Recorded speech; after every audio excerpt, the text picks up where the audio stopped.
여러분 반갑습니다. 출애굽기 6장 17절에서 7절까지 말씀을 가지고 애굽이 나를 알리라 라는 제목을 가지고 하나님의 말씀을 함께 나누도록 하겠습니다. 여러분, 사람에게 거절당한 적이 있습니까? 우리가 잘 알고 있는 모세도 거절당한 일이 한두 번이 아니었습니다.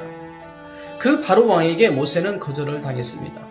모세는 자신의 입이 둔해서 바로 왕이 자신의 말을 들어주지 않을 거라 핑계했습니다. 그러자 하나님은 어떻게 하셨습니까? 하나님은 어떤 분이십니까?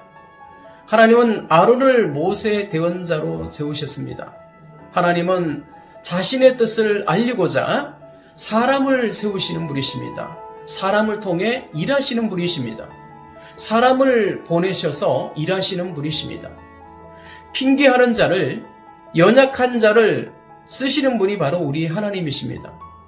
장점이 있는 자가 아닌 단점 많은 사람을 하나님은 쓰십니다. 그러니 우리도 하나님이 쓰시고자 하실 때 핑계하지 않으면 나를 쓰시도록 그냥 주님께 맡기기만 하면 됩니다. 물론 바로는 모세 말을 거절할 것입니다. 모세의 말이 틀렸을까요? 모세가 지성이 없습니까? 영성이 없습니까? 감성이 없습니까?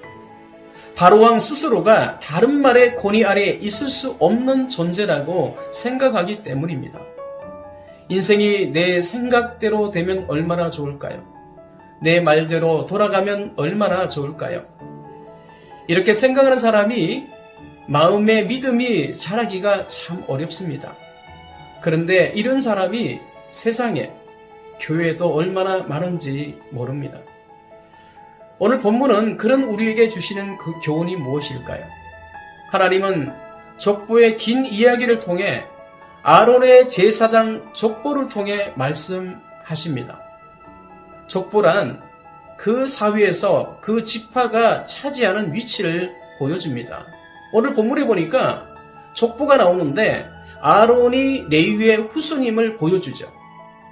입이 둔한 모세를 대신해서 아론이 하나님의 말씀을 대변할 핵심 인물임을, 정통성이 있는 인물임을 드러내는 것입니다. 이 긴 이야기의 족보가 아론의 신임장 역할을 하는 것입니다. 이처럼 우리는 긴 이야기의 흐름 속에 존재합니다. 오늘 본문에 보니까 하나님은 구원의 이야기, 하나님 나라의 이야기가 얼마나 중요한지를 말씀하십니다. 그런데 바로왕은 하나님의 표징과 이적을 동반한 큰 심판을 경험하기 전에는 자신의 눈에 보이지 않으면 하나님을 알지 못할 것입니다. 그분의 말씀을 따르려 하지도 않을 것입니다. 출애굽기 7장 6절에 보면 하나님은 애굽이 말씀을 듣고서가 아니라 하나님의 심판을 겪고서야 여호와 하나님을 알 것이라고 말씀하십니다. 하나님께서 이스라엘 자손을 그 땅에서 인도하여 내실 때 애굽 사람들도 하나님을 인정하게 될 것이라고 말씀하십니다. 심판을 당하고 나서야 아는 것은, 그것을 깨닫는 것은 결코 믿음이 아니죠. 믿음이란 무엇입니까? 하나님께서 미래 시제로 말씀하실 때 현재 시제로 순종하는 것이 바로 믿음입니다. 모세와 아론은 말씀대로 순종합니다. 어떻게 순종합니까? 불신하는 이스라엘 자손과 불선한 바로 왕에게 나아가 하나님의 요구사항, 그리고 하나님의 경고를 남김없이 그대로 전달합니다. 이것이 바로 모세와 아론의 사명입니다.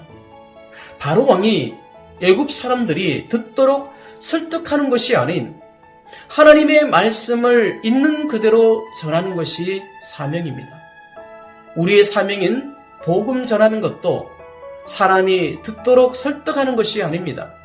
하나님의 말씀을 있는 그대로 전하는 것입니다.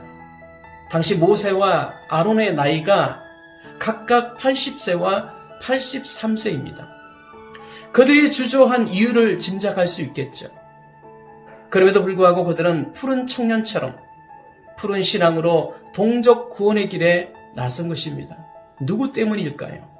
애굽이 나를 알리라고 말씀하신 하나님 때문입니다. 사랑하는 여러분, 우리 모두 나이를, 능력을 핑계하지 맙시다. 하나님의 콜링만 확신하며 순종합시다. 우리의 인생 끝날까지 주님의 신실한 도구로 살아가며 이웃에게 멋진 하나님을 꿈꾸도록 알리기를 축복합니다. 감사합니다.